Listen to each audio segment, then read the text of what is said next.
I will be sharing with you some hadith, some ayat on how we can have a positive mindset and a positive understanding of who Allah subhanahu wa ta'ala is.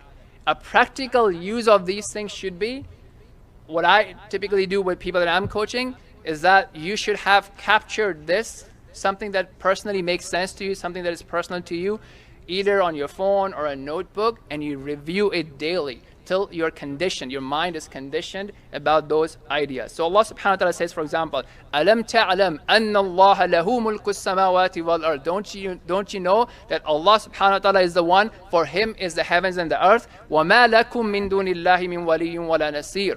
And there's no one for you, a protector, a helper, except Allah subhanahu wa ta'ala, or other than Allah subhanahu wa ta'ala.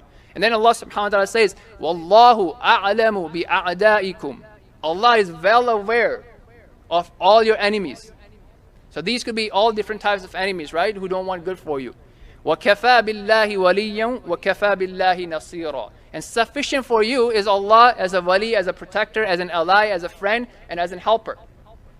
So we know these things, but how many of us live by these things? So a way to live by these things would be if you were to read it daily, or even several times a day, your own personal cheat sheet, your own personal reminder, your own personal mindset.